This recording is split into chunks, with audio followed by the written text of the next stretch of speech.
Los invito a suscribirse a mi canal Física Matemáticas, activar la campanita para que te lleguen todas las notificaciones y a compartir en tus redes sociales.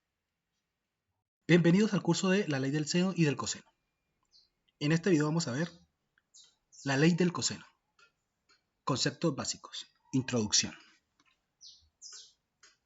A continuación vamos a aclarar varias cosas que se necesitan para saber y para iniciar con el tema de la ley del coseno. La ley del coseno se utiliza en cualquier tipo de triángulo,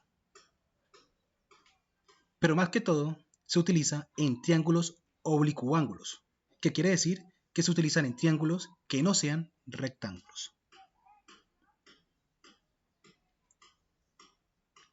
¿Por qué se utilizan en este tipo de triángulos?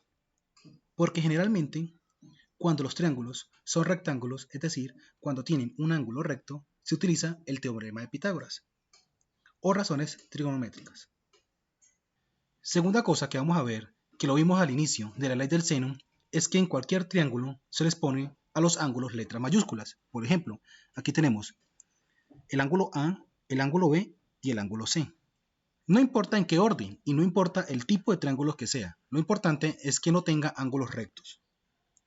Lo que sí es obligatorio es que al frente del ángulo, es decir, al lado opuesto de cada ángulo, se le coloque el lado con la letra minúscula. Ángulo A, al lado opuesto se le coloca el lado A. El ángulo B, al lado opuesto, el lado B. Y el ángulo C y el lado opuesto se le coloca el lado C. ¿Cuándo se utiliza el teorema del coseno?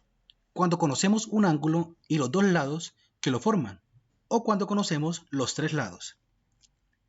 En este caso tenemos y conocemos dos lados y un ángulo.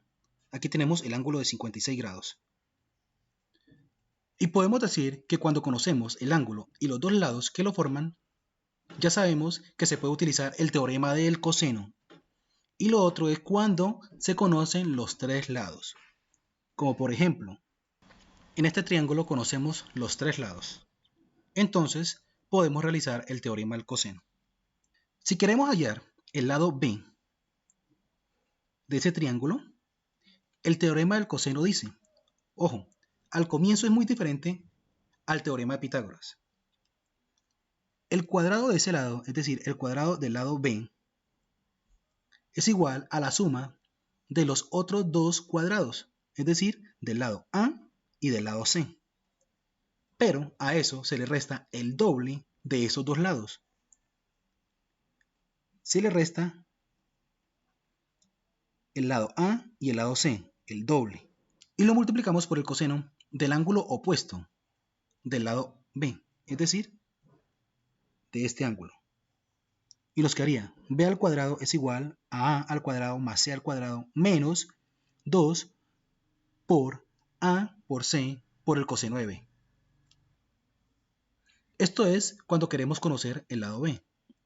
¿Y qué pasaría si queremos conocer el lado c o el lado a? Sería lo mismo. El cuadrado de ese lado, es decir, del lado c, es igual a la suma de los otros dos cuadrados, es decir, del lado a y del lado b, menos dos veces estos dos lados por el coseno del ángulo opuesto, del lado C. ¿Cuál es? El C.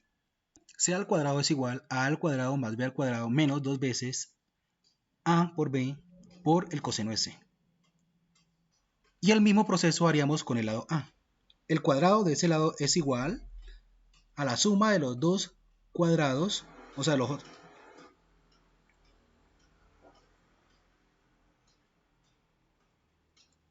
y haríamos lo mismo con el lado A.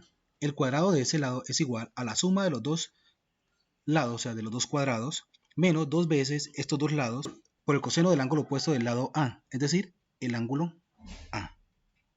Los invito a suscribirse a mi canal Física Matemáticas, activar la campanita para que te lleguen todas las notificaciones y a compartir en tus redes sociales.